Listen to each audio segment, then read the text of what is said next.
Good afternoon, Stephen Talbot here. Today is a glorious, wonderful day. Today's solar eclipse day. So I live in Nashville, which is along the path for total or complete totality. So I'm excited about that today. And I guess I'll get right to the point because I did want to go ahead and start getting my videos down in length. I know that they've been longer than usual over the past several because, I don't know, I've had a lot going on. So it is my pleasure to be with you here today. And today's topic, without further ado, is personal policies. So, and of course, like always, you'll have to excuse me for looking off to the side. And, well, I've got sunglasses on right now, so you can't even tell. But, you know, I live in an urban area, and so I always got to keep my eyes and ears open. Not that this is an unsafe place by any stretch of the imagination. I grew up, born and raised here. I feel totally safe here. I just don't want to get hit by a car. So, personal policy. What is personal policy, and what do I mean by personal policies? Well, if you're not familiar with them, I certainly am familiar with personal policies. I've read about them on many occasions in various books. To be honest, I've never put them into any sort of practice, though, until recently. And I'll share with you some examples that I have. But just to give you some framework. So let's think for a minute about policies that businesses have. So I'm sure you've worked for a company, whether it's be a corporation or someone local, and in order to protect the interests of the business, and in order to avoid complete and total chaos, it's important for businesses to have policies in place. So Walmart, for example, has a customer policy, a returns policy, that anything can be returned with or without a receipt for up to 90 days after the date of purchase. So that is an example of policy. Another policy that you might be familiar with would be a tardy policy. So many employers don't want people just running amok. They have a business to run. They need people in certain positions at certain times to meet the needs of the business. And so you may have seen that many companies have policies like, 3 strikes and you're out, or so many times being late and you get written up, or there's a lot of companies use a point system, or whatever the case may be. Most companies also have a vacation policy and a health insurance policy, and even your insurance policy. That's all a policy. I don't know the Webster's dictionary of what a policy's definition is, but a policy, as defined by me, is something articulated that is okay and not okay. It's what is acceptable and what is not acceptable, and repercussions for each, or rewards for each, or whatever. So, pretty simple. Now that you have an idea of what I mean by just policy in a business context, then what we could do is we can take that practice of employing policies and we can bring it over to our personal life. And I've always said that if we ran our lives, I've thought this so many times, and maybe that'll be my shtick for you guys and for me, and for maybe I'll create a blog about it. There might be already somebody out there talking about it, but I believe that if we ran our lives, our personal lives, more like a business, that we would accomplish a lot more and be happier overall. And it's ironic because there's a clear separation between business and pleasure or your personal life and your business life. Work-life balance. You may have heard that term before. So it's funny though, because businesses in general, the ones that know their finances and the ones that know their numbers, the ones that have policies in place and procedures in place, the ones that have plans, business plans, marketing plans, human resources plans, they are successful businesses. So wouldn't it make sense that we carry that over into our personal lives, that our personal lives would also be successful? I think so. I really do. So let me give you some examples of some personal policies in a situation I was just in this morning. To give you a little bit of backstory, just like many people, I have been burned many times with roommates. And roommates are great. They keep you company. There's always someone in your house. They help you pay your bills, and you can share expenses with roommates. So just like with everything in life, there's pros and there's cons. Me personally, I've had roommates. I've had quite a few roommates, and in one way or the other, I always got burned. Either they ended up living with me for free, or they ended up living with me, drastically reduced, or towards the end, something would happen in their life, and that would cause them not to be able to pay anymore, and they never paid me back. I've been in situations where one of my roommates moved somebody else in, and then I ended up paying for all their groceries and all of their utilities and all of just everything. I even had a roommate once who took the cash for my rent and literally stole it, and then wrote a hot check to my landlord, and that bounced, and it was a big mess.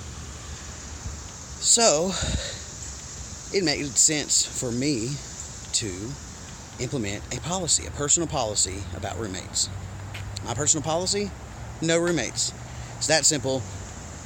It's not because of anybody in particular. It's actually because of a culmination of all of my experiences with roommates. And it's just a lot simpler for me to not have them. I enjoy a clean and tidy house. I like to wake up to a clean house. I like to come home to a clean house. I feel like it starts my day and makes me much more productive, and it makes me in a much better mood. And I clean up after myself. And roommates tend not only to not clean up after themselves, but to also make a big mess. It's just they don't. And the other thing too is that roommates don't have the same, or not just roommates, but no one has the same amount of respect for your personal stuff, like your car, or your house, or whatever, like you do. So in the past, same thing is applied with my car. I have let people borrow my car, and I had a smart car, not a smart car, but like I have a device in my car that monitors the location, the GPS coordinates of my car, and it also will tell me the speedometer, how fast people are going, whether or not people slam on the brakes, and it gives me all this data about the use of my car. So I happen to know that, and I didn't do anything about it for a long time, but anytime I let someone borrow my car, they drive the hell out of my car. They don't put gas in it. They disrespect it. They leave trash in it. They steal my change out of my car. And this could be a big sign of the type of people I'm hanging around. Don't get me wrong. I'm fully aware of that. But it just makes better sense for me to implement a car policy. I'm sorry, my personal policy is not to allow my car to be borrowed. And if people don't respect that, then they can go F themselves, because that's my personal choice. And that's all there is to it. The same thing applies to my roommate situation. I recently had someone ask me about moving in with me, not just them, but them along with somebody else, which is insane to me, because this person is someone who also moved in with me a long time ago twice, and both times they ended up not paying their rent or not paying anything, and ended up owing me several $1,000s, and I never got it back. And just to put water under the bridge, I sort of let them clean my house for me one time. It probably would have cost me $200 to pay somebody to do the equivalent work, if not less, and I just forgave the whole debt. But this same person asked me recently, I literally just got my house back 2 days ago. Just now I'm getting my life back, and I just now got my ex-partner out of my house, and I'm, for the first time in 7 years, single or whatever, and I have my house all to myself. So it's like, it just doesn't make any sense to me. But they did. It just made me think that this person sure has balls. Like, do they not think about the past and what's happened in the past? But anyways, I don't know. Well, here's what I do know. Because I have a personal policy that I put into place, that I've actually put on, not on paper technically, but on my computer. Your personal policies need to be written down. They need to be an actual statement typed out. They can't just be things in your mind, because you can't have any cloudiness to it. I promise you, businesses and companies have a policies and manuals book. It's posted to an intranet or whatever. It's very clear. There's no ambiguity when you go to your boss to ask him for time off. It's either a yes or no. It makes decision making much, much easier. So when someone asked me if they could live with me, I simply said, no, sorry, it's against my personal policy. Nothing against you. I'm sure you're a fantastic roommate, or I'm sure you would be a fantastic roommate.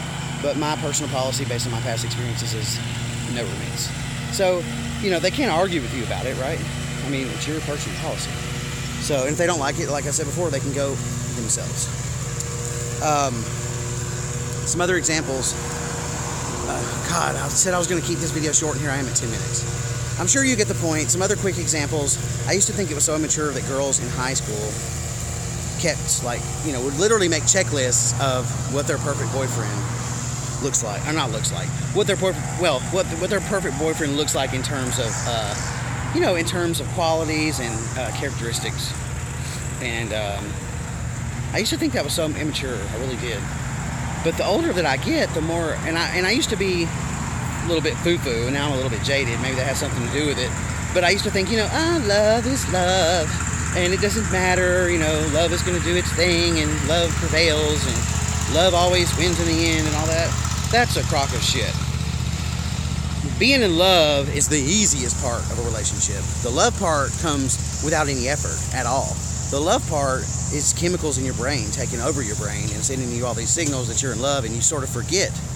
You forget all of your policies. It makes you not even care about all the red flags that might be popping up. So, if you have personal policies and those personal policies are violated, then it becomes very easy and very clear to, you know, to be respectful of yourself and to love yourself and to not take any shit. So, my point of this video, again, I hope you found value in it. I think that personal policies can play a great role in bettering life, making things simpler, becoming more productive, you know, having respect for yourself and not taking shit from other people. So if you have any questions, please leave them in the comments below. If you're not subscribed to my channel, please do subscribe, share it with your friends. As always, thank you for being with me and joining me for the ride. And as always, enjoy yourself. I will see you next time.